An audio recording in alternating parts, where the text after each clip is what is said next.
Welcome, everybody. Thank you for joining us this evening. A cold and dark and rainy evening. Not what we'd expect from the end of July.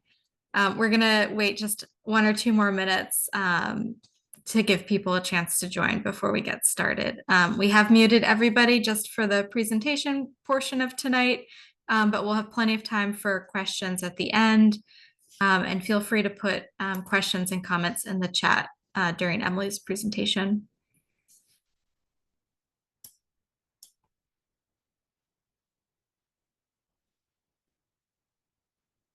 So we'll just wait 1 more minute and then we'll get started.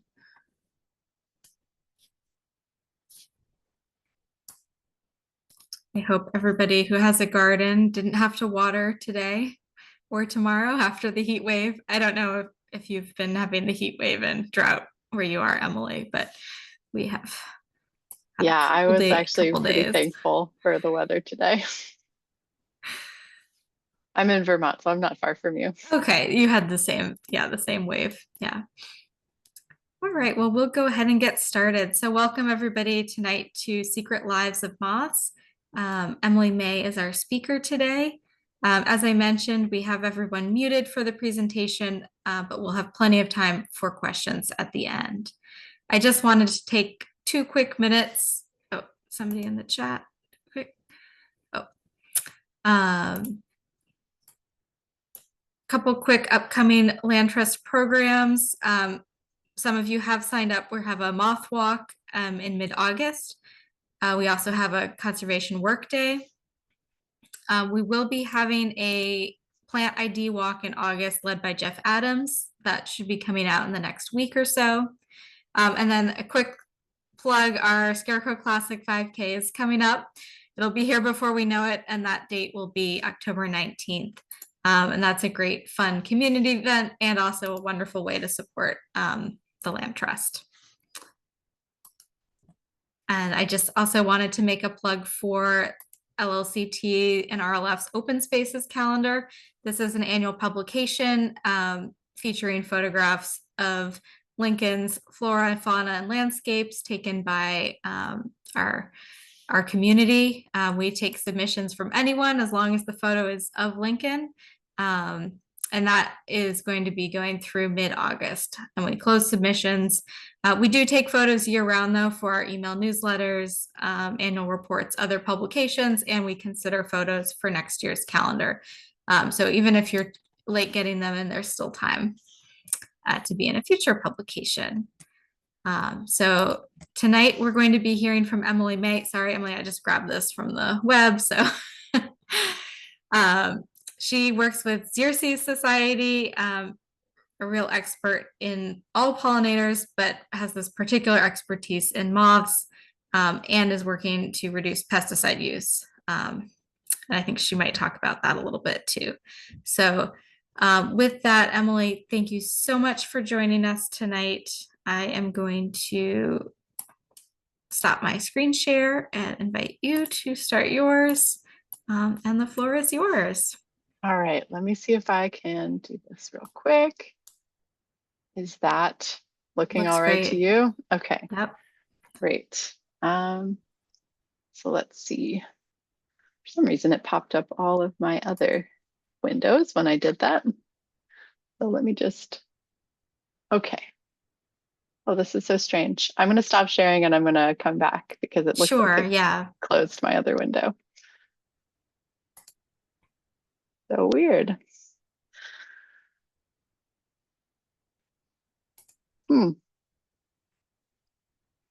Sorry, everyone. I'm going to close PowerPoint. Not to worry. We had it just before the started. It was perfect. Now I messed it up by sharing my slides.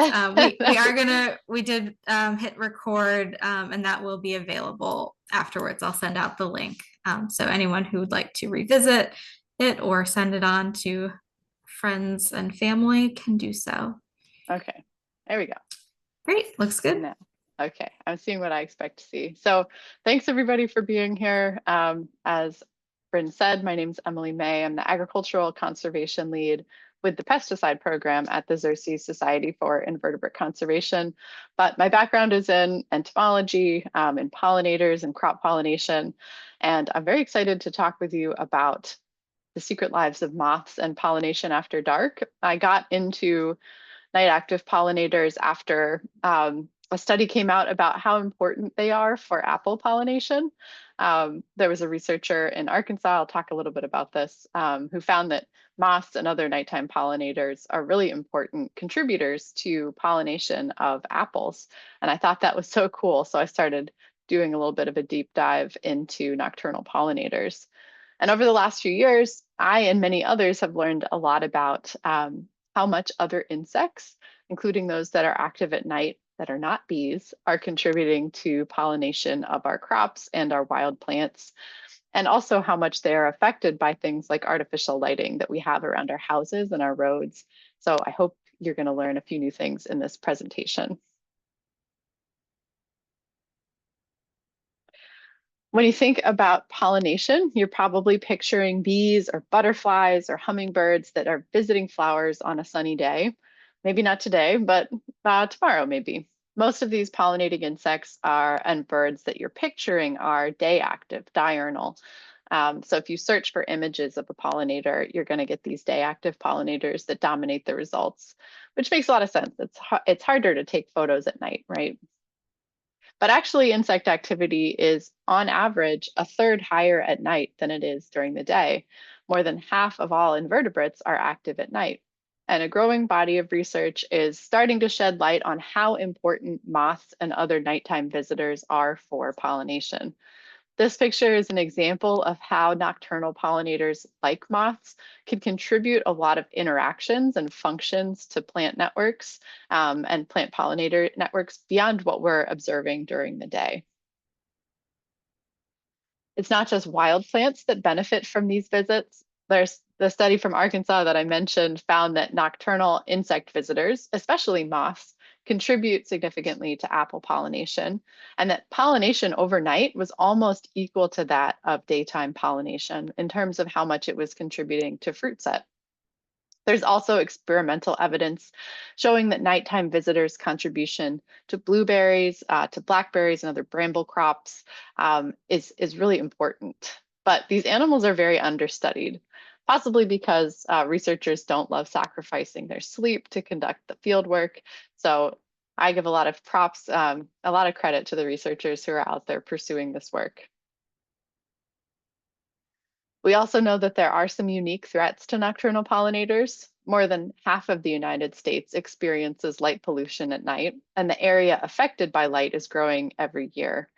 Artificial lighting can disrupt navigation of nocturnal insects, mating by nocturnal insects, and reduce flower visits and fruit set by those that are pollinating. So we'll talk a little bit more at the end about this. But let's first dive into the pollinator night shift. Why or how does pollination happen at night? There are lots of pollinators that visit flowers during the day. There's also some flowers that totally close themselves up and tuck in for bed when darkness falls. But there are a lot of flowers that stay open at night that have nectar available for a late night snack. Some actually even open exclusively at night or have evolved to attract pollinators that are visiting in the dark. So one example of this is evening primrose, which got its name from its behavior of opening up its petals at dusk. When I grew up there as a kid, there were lots of folks on my street that would actually gather around one of my neighbor's evening primroses to watch the flowers pop open. But why bloom at night? There was a review of all plant families and species and that found that flowering at night, pollination at night, tends to be associated with species that also have adaptations for water loss. So flowering at night can in some cases be an adaptation to water stress. Flowering takes a lot of water, and there's a lot of difference in light intensity between daytime and nighttime.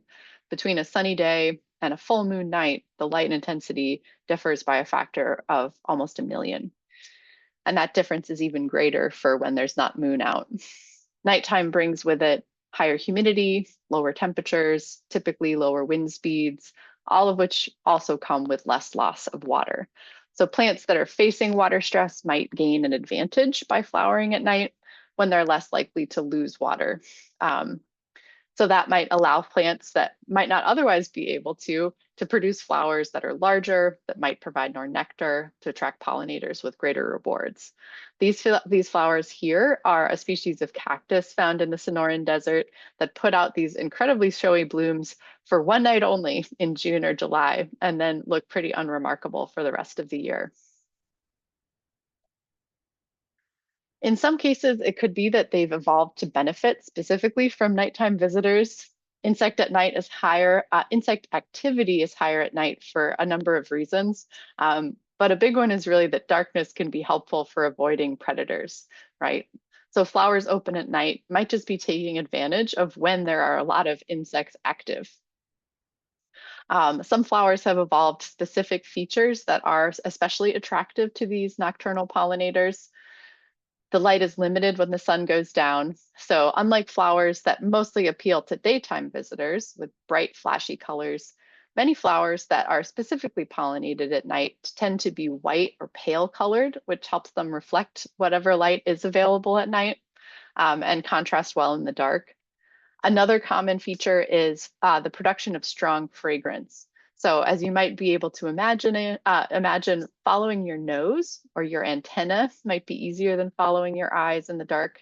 So while many daytime active pollinators also are, following scents to flowers, some nocturnal flowers are timing the release of a strong fragrance or nectar rewards for the evening to try and draw in those visitors at night.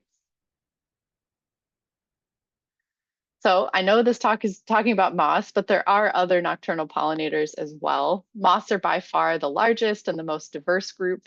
They're found all over the world where there are flowering plants. And there are tens of thousands of moth species that are active at night around the world.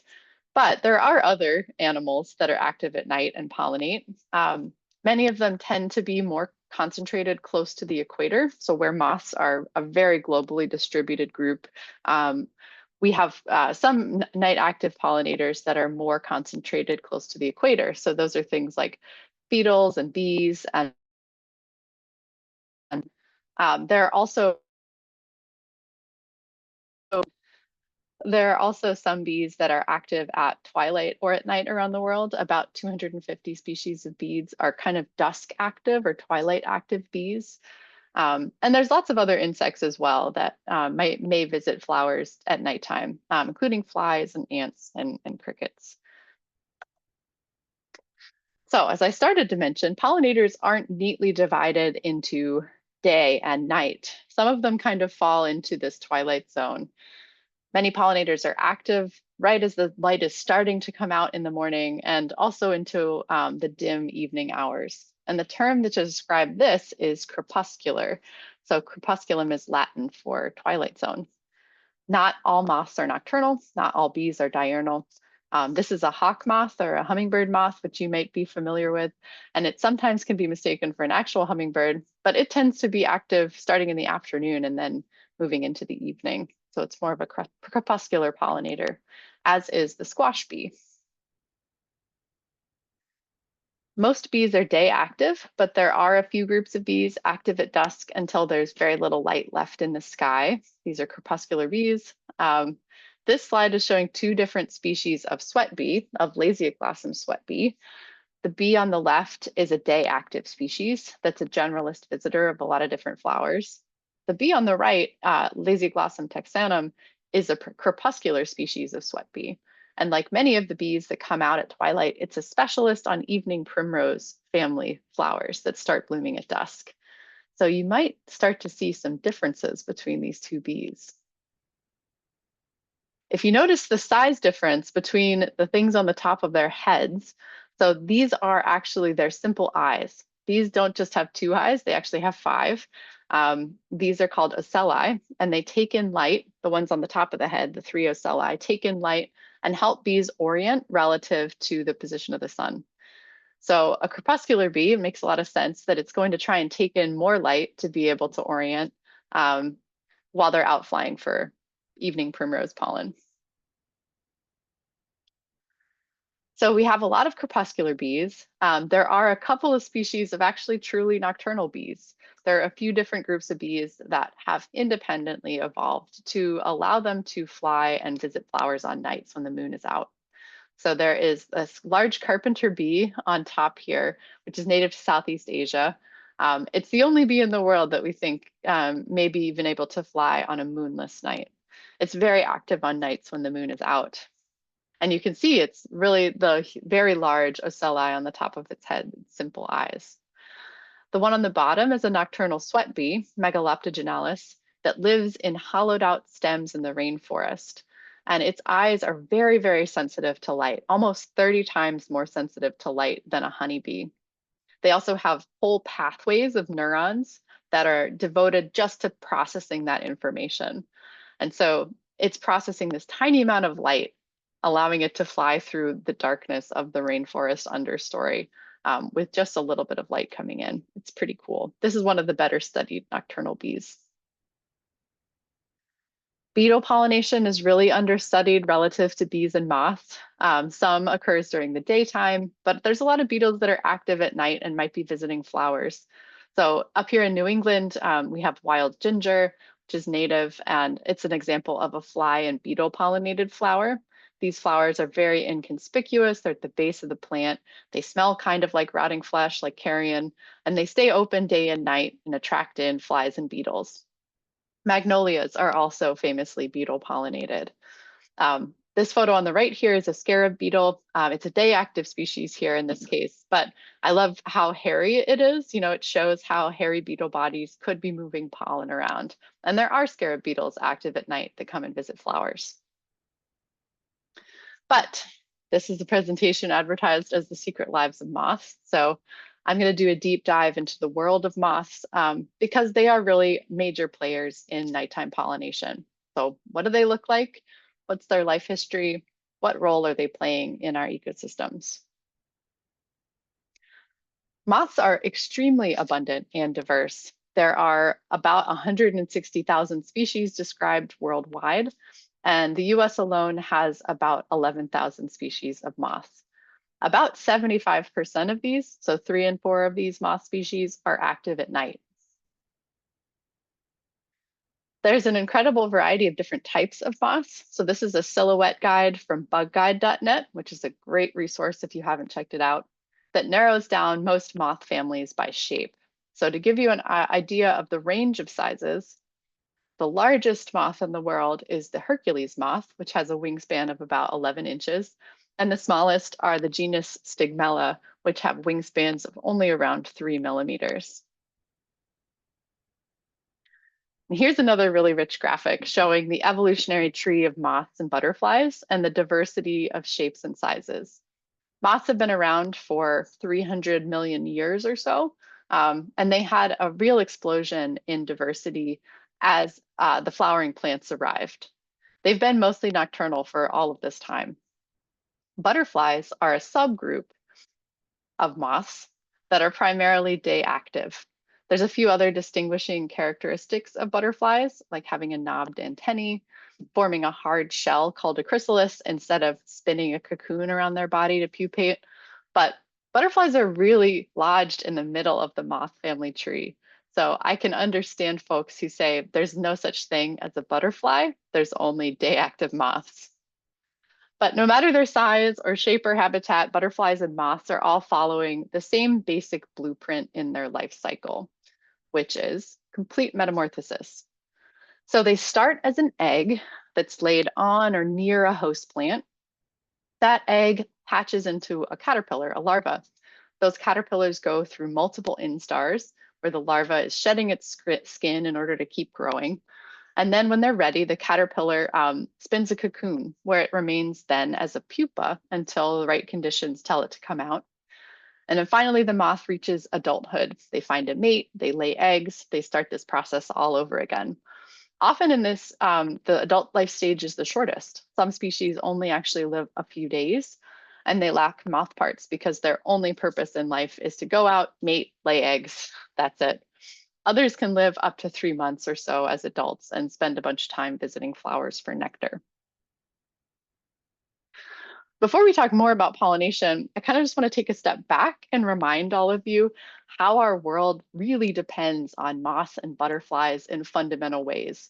These animals have relationships with plants dating back tens of millions of years. Caterpillars are what take this lush and dense and largely indigestible plant biomass and turn it into digestible protein and fat for other wildlife. This is what some people might call a walking hot dog. Moth expert Jim McCormick likes to call it a walking hot dog. This is a Cecropia moth caterpillar. This baby weighed 3 milligrams at birth, and it grew to 5,000 times its size in the course of a month.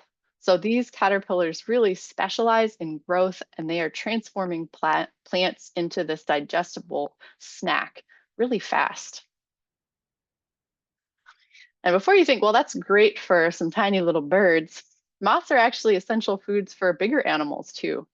So I don't know if you know the story of the miller moth, but miller moths start their lives all over the country. And then as adults, they migrate to the Rocky Mountains where they're sheltering under rocks to get through the heat of the summer.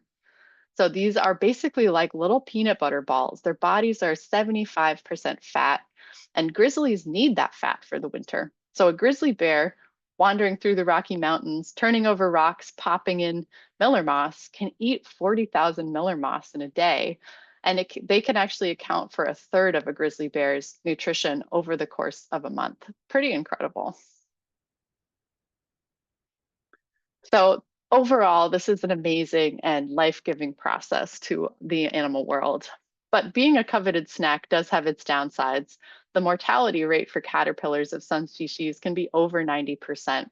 Only a tiny percentage are actually making it through this gauntlet of predation. So some of the amazing diversity of moths and the reason that many are active at night comes from this extremely strong pressure to evade predators. So the moth on the left is called, aptly, a bird dropping moth, obvious reasons. On the right, this is a peppered moth that spends its day resting against tree trunks, trying to avoid notice by potential predators. And that moth actually has a really cool evolution story because during the Industrial Revolution, when soot and pollution was killing off lichens and darkening trees, it evolved rapidly to get darker. So an example of actually fairly rapid evolution in real time. So that's a little bit about what moths look like. So let's talk a little bit about behavior. So one thing we might all be familiar with, if we have a porch light, is the moth's affinity for light. We've seen moths around porch lights, around street lights. Why are they so obsessed with light? One leading theory, might not be the only theory, but a leading theory is that many moths navigate by something called transverse orientation, which is a strategy where they're trying to maintain a fixed angle to a light source that's very far away, like a moon or a star, to stay on course. And so when they're using a light source to navigate that's much closer than the moon, moths have to keep adjusting their flight path, and they often spiral in and crash. So that's the theory. It might not be the only reason. Moths have become the butt of a lot of jokes for this reason, but really artificial light can be quite disruptive. It disrupts migration, disrupts foraging, it disrupts mate searching and reproduction. Oh yes, that's right. I had a joke. When you spend all night flying chaotically around a stationary light instead of trying to find a mate or food, why are you like this? So let's talk movement. We've talked behavior, let's talk movement. You're familiar with the monarch butterfly, has this incredible continental-wide migration. If you know, you may not be familiar with moth species that also have incredible migrations. So we talked about the miller moth. It's an example of a wide-ranging species. As a caterpillar, it's called the army cutworm and considered a pest, but as an adult, it's a grizzly bear snack. It migrates from all over the West, the Southwest, and the Great Plains of the United States into the mountains. And it can actually be picked up by weather radar in this case. This is picking up the miller moth migration in Colorado. There are other moths. The silver Y moth is another famous moth that travels from Northern Europe to Africa and back. And these migratory moths can sometimes hitch rides on fast, high altitude air currents. There's also evidence that moths like the silver-eye moth use the magnetic field of the Earth as a reference to aid their navigation, in addition to using things like the moon and stars. How else do moths find their way? So instead of a nose, moths have antennae to sense smells. Their sense of smell is used to find flowers to nectar on, to find host plants to lay their eggs on, and also mates to reproduce with in the dark. Males typically, if they have a feathery antennae, it's going to be a male, not just because female moths swoon at the sight of a large antenna, but female moths are emitting pheromones, which the male has to sense in order to find a mate. Their sense of smell is heightened with these larger and more feathery antennae. So males with those very feathery antennae are more likely to sense a female before a male with a smaller antenna. Once moths emerge as adults, their lives can take very different paths. So some, like Luna moths and other silk moths in the Saturniid family, don't eat at all as adults. They're focused only on mating. And then others, like noctuid moths on the right here, they're using their long proboscis to sip nectar, to keep fuel in their bodies, and extend their lifespan for weeks to months. So these kinds of moths are visiting flowers regularly and can be very key pollinators. This difference in either sipping on nectar or not sipping on nectar as adults really shapes their roles in ecosystems. So species like Luna moths play this incredibly vital role as caterpillars. They have another one of those walking hot dog type caterpillars, but they're not contributing much at all to pollination. The real workhorses of the nighttime pollination are likely these moths like noctuid moths that are longer lived and visiting flowers for nectar. Most nectar feeding moths are generalists. They're visiting lots of the same kinds of plants visited during the day by bees for nectar. Many are carrying pollen on their underbellies and then can contribute to crop pollination of a variety of different fruits and vegetables. There was a cool study that was done in England in agricultural fields that surveyed moths, that surveyed the pollen from their underbellies and their proboscis and analyzed the DNA to figure out what plants the moths had been visiting.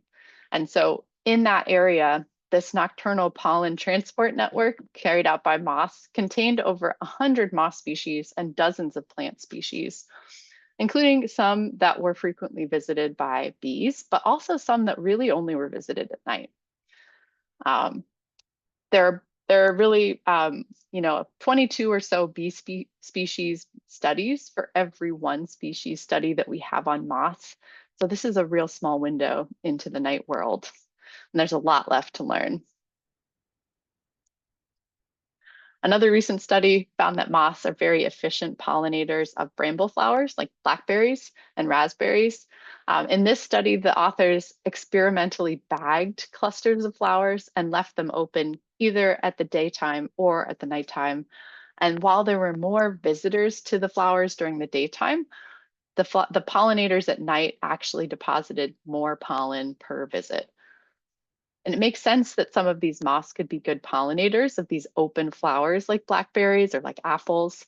Some moths actually exhibit a vibrating behavior when they're visiting flowers. So if you're familiar with buzz pollination by bees, where the bees vibrate their bodies to get pollen out of the flower, some moths have kind of a similar behavior. This is a photo of an armyworm moth vibrating her wings while visiting an apple flower at night.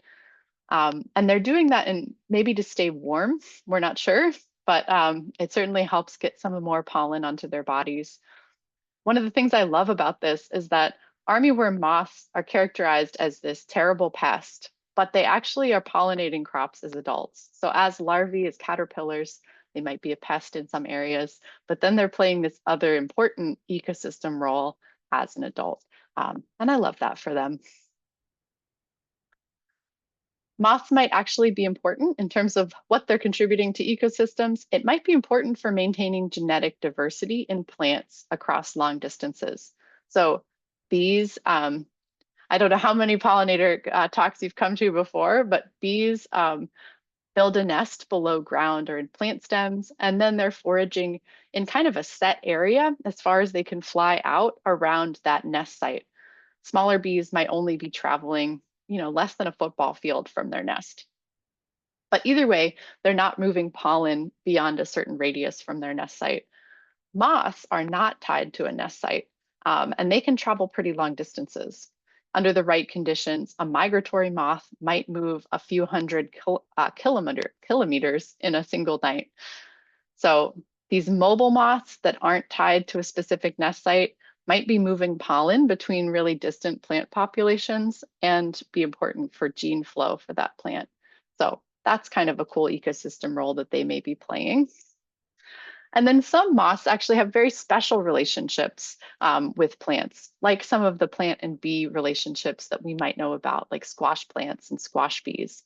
So this is a yucca moth and a yucca flower. These moths exclusively visit and pollinate plants in the yucca genus. Yuccas don't make nectar, so other pollinators don't really come to visit them. The yucca moth only lives for 2 days and it doesn't have mouth parts, one of those very short-lived adults. It mates inside the yucca flower, and then the female moth will purposely gather pollen from that flower and fly to another yucca plant.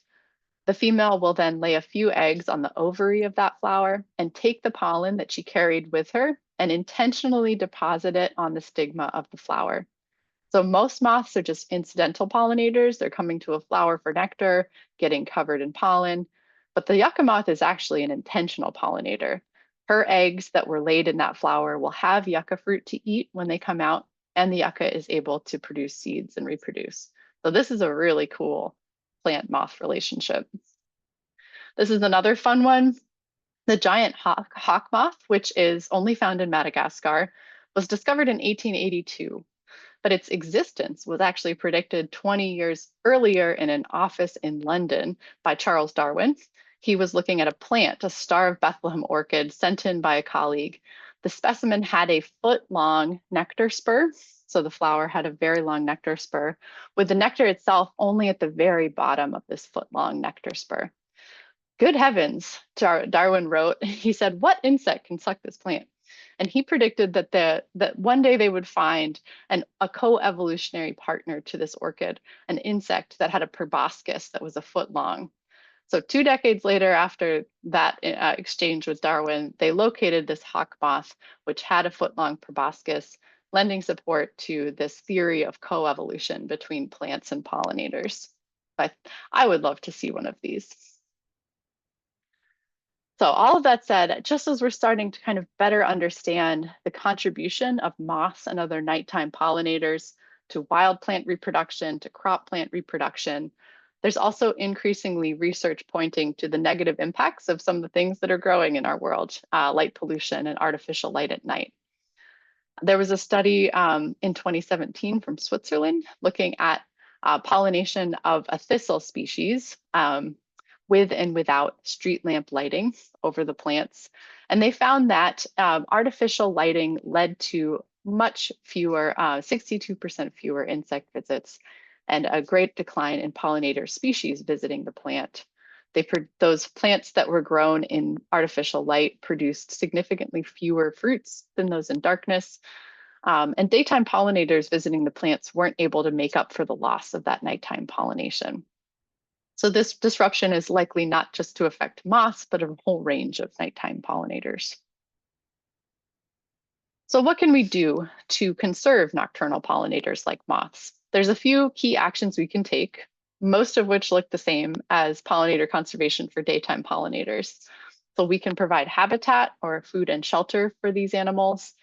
We can also reduce artificial lighting, which is something we don't really talk about with bees, but reduce artificial light at night around our homes and our communities.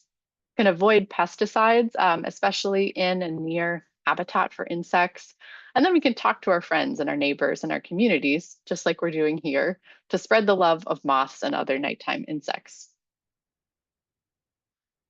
As gardeners, we can take a variety of steps to make better habitat for moths and other nocturnal insects. You probably already have dozens of, if not hundreds of kinds of night active insects in your yard. And some general rules of thumb are pretty similar to the daytime pollinator conservation. Increase native plantings and decrease hard surfaces. and plant a variety of different kinds of native plants to attract a diversity of native insects. For moths, we can think kind of outside of the box of what we do with daytime pollinators. We're not just looking at flowering plants, we're also looking at all of the diversity of plant life. Native trees make for incredible caterpillar food and shelter. Oaks, maples, willows, beech, birch, you name a native tree and there are caterpillars who would love to turn it into protein and fat for birds. For adults that are feeding, you want to make sure you have nectar plants that are providing a steady source of fuel through the season. And there's so many great options for that. This is a talk for the Northeast, so I've actually pulled together a few habitat plants for moths throughout the growing season. So I can show you just a few examples of what you might put in there. I'm trying to balance here having some flowering plant availability and also host plants for moth species. So in the spring, spotted cranesbill or wild geranium is a host plant for more than 25 different species. I apologize, my Bluetooth headphones.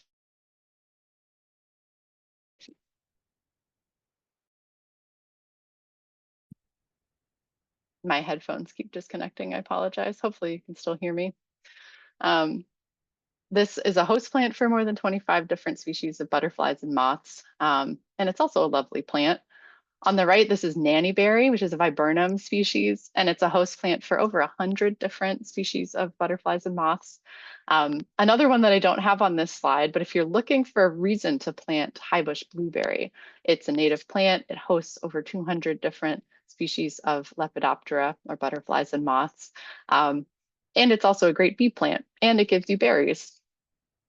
Other spring flowers that I love for the shade are things like foam flower, fall Solomon seal, early meadow rue. Violets, if you have a lawn, are great for incorporating. They host fritillary butterfly species. And then there's New Jersey tea, which is a small growing shrub that flowers around May to June when there's not a lot else in bloom. So that's a nice one for kind of filling in part of the season. Then moving into summer, one amazing plant is Virgin's Bower clematis, which is a host plant for a clearwing moth and several other species. And it's a lovely climbing species. So it would make a great replacement for something like if you're trying to replace a wisteria for trellises or pergolas. This is a lovely plant that's native. Milkweeds are an excellent nectar and host plant. So they're host for several other species besides the most obvious one, including milkweed tussock moth and tiger moths. There are a few species of evening primroses that are native to the Northeast, including Oenothera biennis, Oenothera parviflora. There are some that are a little bit better suited to gardens than others. Oenothera biennis, which is the most common primrose species up here, is a great meadow plant. I have it around both in a meadow, kind of scattered around. It's okay in gardens if you can tolerate a little bit of weediness. Into the summer, white meadowsweet here on the right is a subshrub that hosts over 60 different species of butterflies and moths. Buttonbush on the left, I love if you have wet soils. I basically planted this into standing water, and it's an amazing moth and butterfly and bumblebee plant. And it's a host plant for a number of different lep species, attracts a ton of pollinator activity. Boneset is another one that likes wet feet and hosts over 30 species of leps in our area. One of the things that I try to do when I'm thinking about what next to pull into the garden is pulling from different plant families. So if you don't have something, there's a lot of asters that make great nectar and pollen plants, but if you're trying to think of something else to put in, maybe think of a new family. So here's one in the legume family, round-headed bush clover. And this is an eastern-tailed blue butterfly on the bush clover. Heart-leaved aster is a butterfly and bumblebee magnet and a host plant for several different kinds of moths. And then way into the late season, we've got witch hazel, and it blooms very, very late in the year. Everything else is shutting down for the winter, and there it is, still doing its thing. So love to have a little bit of color pop right at the end of the season. So those are some of the examples of plants you could enjoy that serve both moth and bees and other pollinators. But how else can we manage our yards for night active insects? One of the key ways is doing more by doing less. So you probably have heard about leaving the leaves. Less tidy yards are generally better for insects. So we can simply stop working so hard. Moths and their caterpillars need fallen leaves. They need these old stems and other plant debris to help them hide from predators, to provide good shelter and overwintering sites. So it's helpful to delay cutting back old plants until the spring rather than doing it in the fall, and just generally being less tidy. So if you're wanting your garden to look tidy in the summer, you can try leaving some old plant material, in the back of beds or other places that are less in sight of your neighbors. And otherwise, stop working so hard, leave the leaves and stems standing over the winter, and give yourself a pat on the back for gardening for wildlife. And we have lots of resources available on how to manage for this. There's other steps to take in our yards, specifically for nocturnal insects. Artificial light at night is a significant threat to nocturnal pollinators. It disrupts their behaviors, their rhythms, flight, navigation, mating, feeding, and can leave them more at risk from predation. Much of this light at night is not actually needed, especially when we as people are asleep. So the first step that I recommend people do is just to go out at night and observe your space, trying to take an insect's perspective, remembering that they are much more sensitive to differences in light than we are. So what light do you see when you walk outside? Do you see a splash of light coming out of your windows into your garden? Do you or your neighbors have party lighting over the patio or vanity lighting on the exterior of the house? Is there an obvious street light or floodlight that you can see? What about sky glow? So this is kind of a starting point for understanding light pollution in your local environment. The best way to protect moths and other nocturnal insects from light pollution is to reduce that artificial light in both space and time. Um, so what we need to do is basically, wherever possible, turn off the lights, right? And there's usually steps that we can take for our own houses or apartments to reduce that. It can include putting up curtains that you keep closed at night.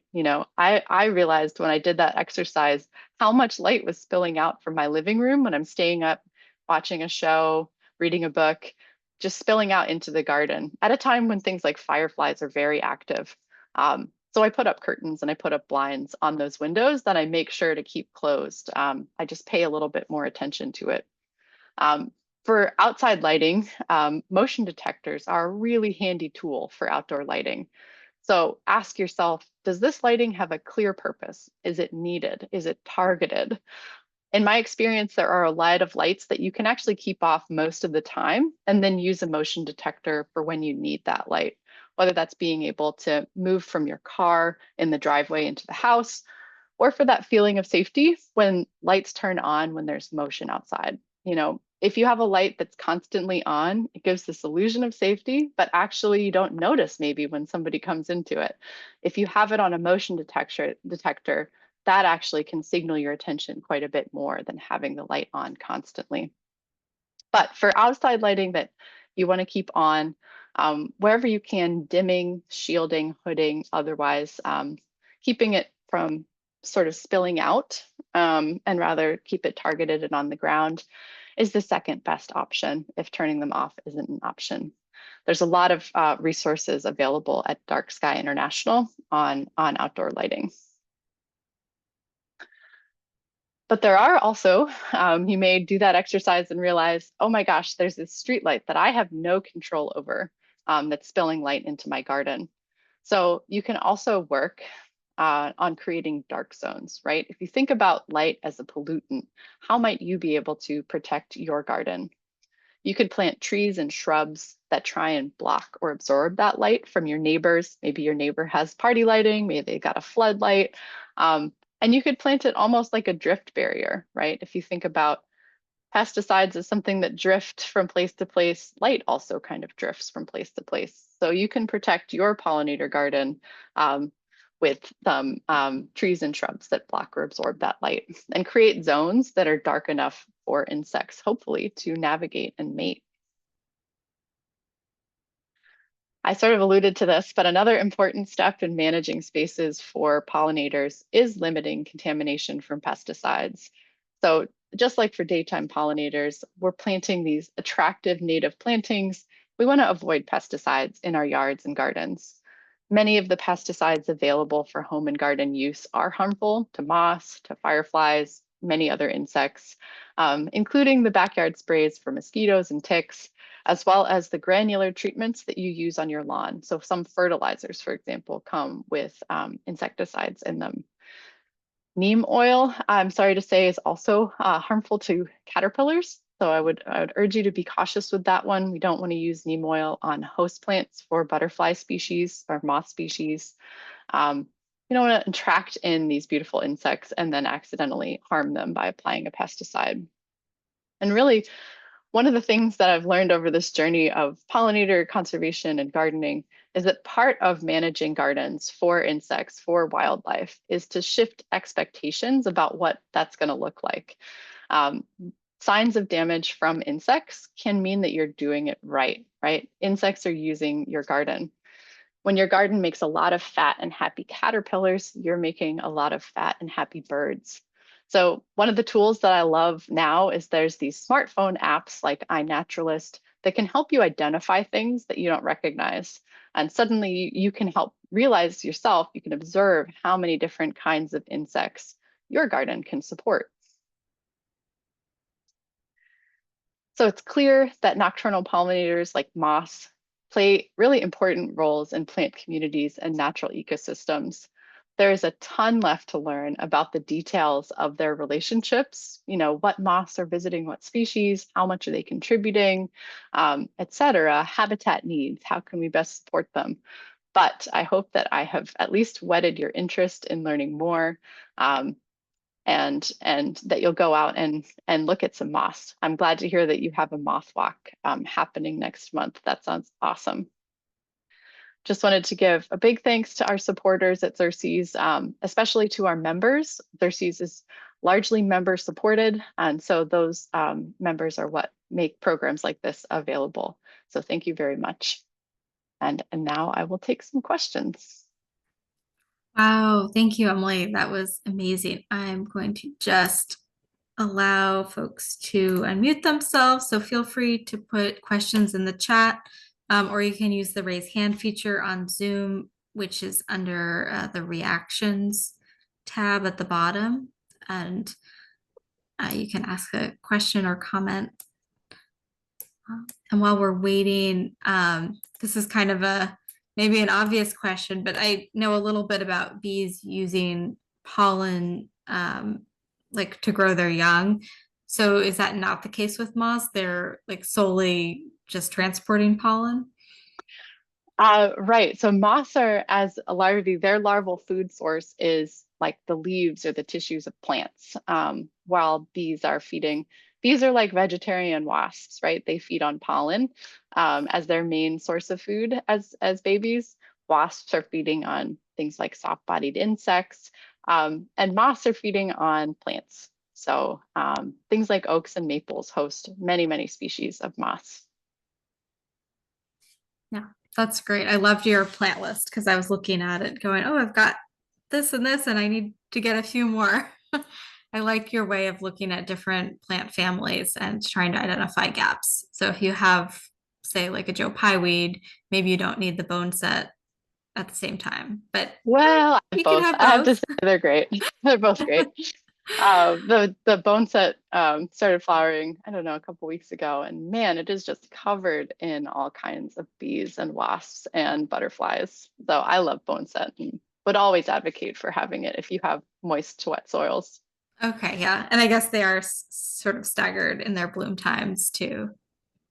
Yeah, but if you're just reaching for that one more thing, sometimes it's what else do I have? What do I not have? What plant family do I not have in the yard yet?